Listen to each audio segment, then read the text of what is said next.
This is the Late Round Podcast with your host, JJ Zachariason.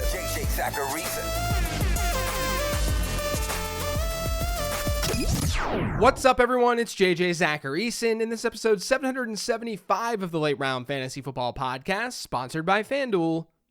Thanks for tuning in. I sort of view my season-long fantasy football player evaluation process in two distinct buckets. The first is the projection. How am I just generally feeling about a player and his situation? There's a lot of research that goes into that. I'm looking at historical peripheral numbers for each player, digging into coaching changes, looking at the type of role that he might play, looking at his prospect score if he's a younger player, all of that stuff. I'm grouping all of that research up. I'm just calling it a player's projection. I'm projecting how I think a player might perform. That's the bucket that a lot of people probably stop at, which is understandable. When you have a good feel for a player based on your research, you can start to put players in a list. You can start to rank them. But I think there's another component that's really important here too, and that's historical market trends.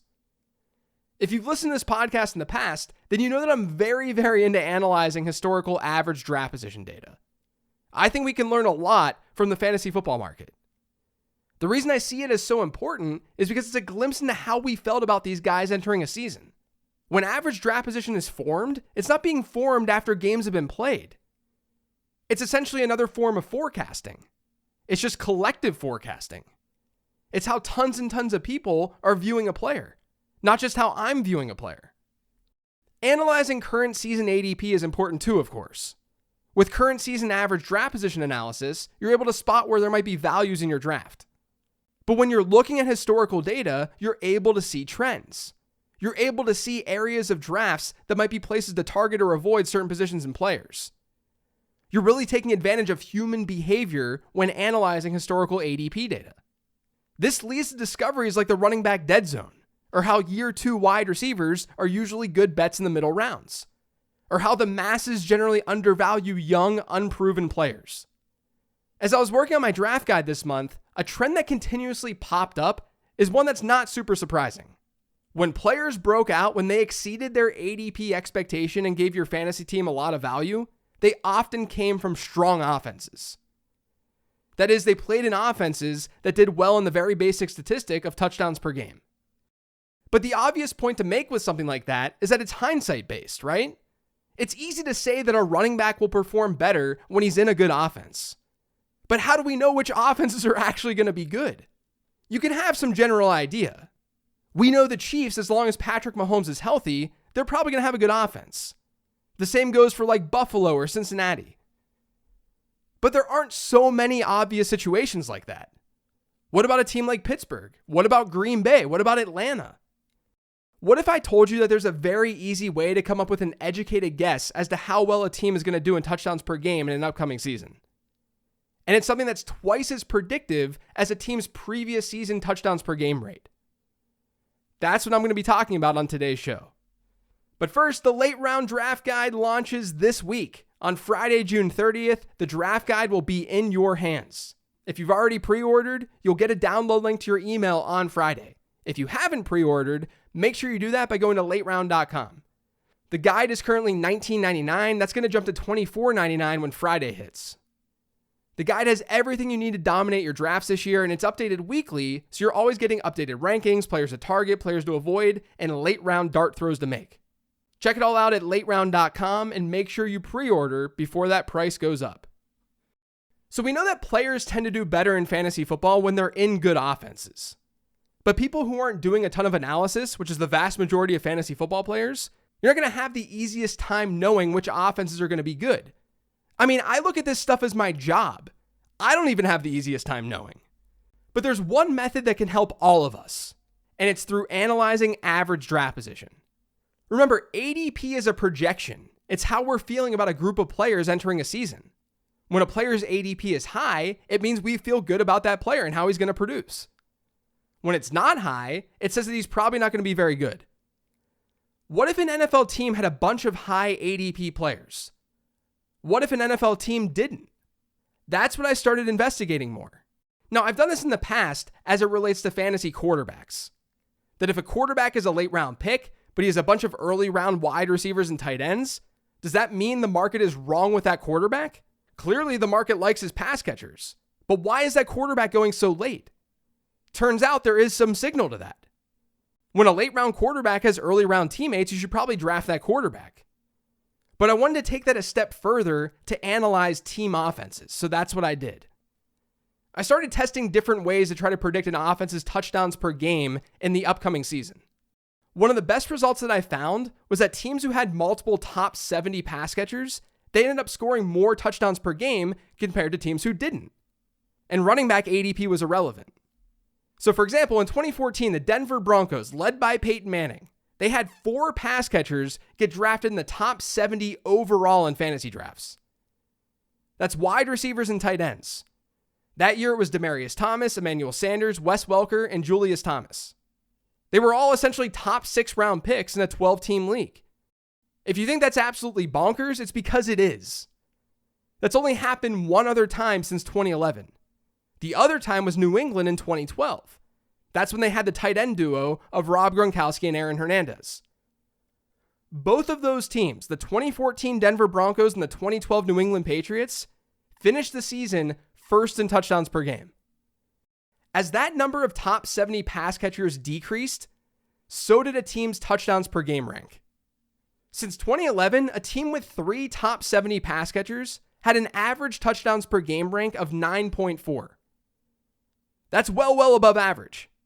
The average in this case is a rank of 16.5 because there are 32 teams in the league. Next, a team with 2 top 70 pass catchers, they finished around 12th in touchdowns per game. Teams with just 1 would finish 15.3. And then a team with 0 top 70 pass catchers, they finished on average 22nd in offensive touchdowns per game. We've had 102 of those types of teams since 2011. 102 teams had 0 top 70 pass catchers. The 2019 Ravens were the biggest outlier in that group. Lamar Jackson broke out that year. He won MVP. They finished first in touchdowns per game. But that's far from the norm. Only 12% of these types of teams have finished as top 10 offenses in that given season. Now, there might be something to the idea that teams with mobile quarterbacks are the ones who buck this trend most, because mobile quarterback pass catchers usually don't have super high ADPs. There might be something to that. We've also seen instances where rookie quarterbacks just really played above expectation. They surprised us, and that helped the entire offense. It doesn't happen frequently, though. But RG3, Cam Newton, Russell Wilson, those guys led their teams to top 10 offenses in touchdowns per game. There doesn't necessarily seem to be an obvious trend with this, though. The thing to know is that when a team has 0 pass catchers getting drafted in the first 6 rounds of a 12-team league, that's not a good sign for that team's offense in the upcoming season. And to reiterate something I mentioned earlier, the correlation between top 70 pass catchers and offensive touchdowns per game is much stronger than the correlation that we see from previous season touchdowns per game to upcoming touchdowns per game. So it's more predictive than looking at last season's touchdowns per game rate, which is pretty cool. Now, one thing that I've realized in doing this year's guide is that more and more fantasy platforms are launching, and more game variations are launching too. So overall ADP doesn't always match from one platform to the next. Like Underdog is incredibly wide receiver heavy. It's going to be more wide receiver heavy than the ADP source that I use, which is my fantasy league. So rather than look at overall ADP with this data, I thought it might be more helpful to look at positional ADP. To look at top 24 wide receivers, or top 36 wide receivers, or top 12 tight ends, top 6 tight ends. I then also wanted to test this with quarterbacks. We don't need to just stop at pass catchers. Quarterbacks drive offenses. So chances are, if the quarterback is drafted early, that offense is probably going to be pretty good too. Now, I won't bore you with all the iterations that were tested with this, but I will tell you that there seemed to be one combination that predicted touchdowns per game best. And it was when a team had top 30 wide receivers, a top 6 tight end, and a top 12 quarterback. And if you give a little bit of weight to the quarterback there's even more signal. Now, it's important to remember with this stuff that you can be a little bit loose when you're trying to use it for yourself. Every ADP source is going to be different. So there's natural variance to this kind of thing. What we really want to do is see where there are glaring instances where a team has absolutely 0, like for sure, 0 players who are in these data points, or when a team might have a lot of them.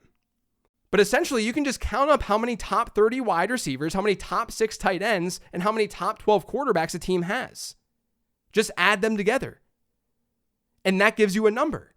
And the higher that number, the better that team generally will be in offensive touchdowns per game. Now, to give you some data, since 2011, 4 teams have 5 of these players. Those teams average a touchdown per game rank of 4.8.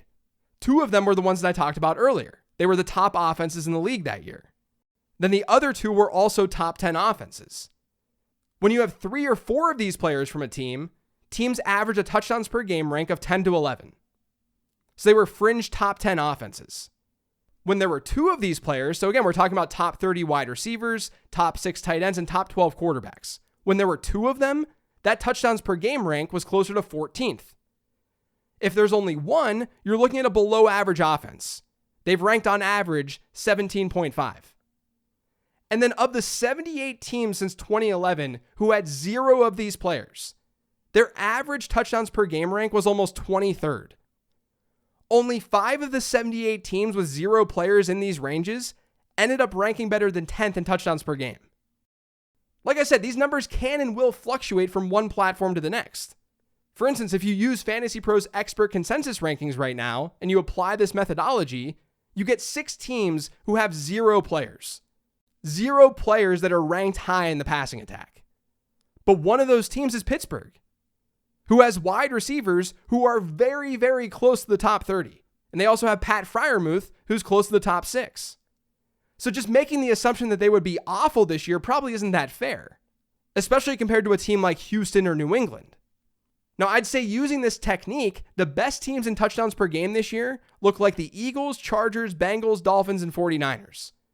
And then the teams that are close to that would be teams like Cleveland, Kansas City, Minnesota, Dallas, Buffalo, Jacksonville, Baltimore, and Seattle. And this is good news for a team like Chicago, because Justin Fields is an early round quarterback, and now they have DJ Moore. Now, this is, of course, nowhere near a guarantee. That's not what I'm about. Nothing in fantasy football is a guarantee. It's about finding small edges to help you win out in the long run. And this does appear to be a small edge that doesn't get talked about enough in this fantasy space. That's it for today's show, though. Thanks to all of you for listening. If you've yet subscribed to the Late Round Fantasy Football Podcast, make sure you are by searching for it pretty much anywhere podcasts can be found. And don't forget to follow me on Twitter, @LateRoundQB. Thanks for listening, everyone. I'll talk to you later in the week.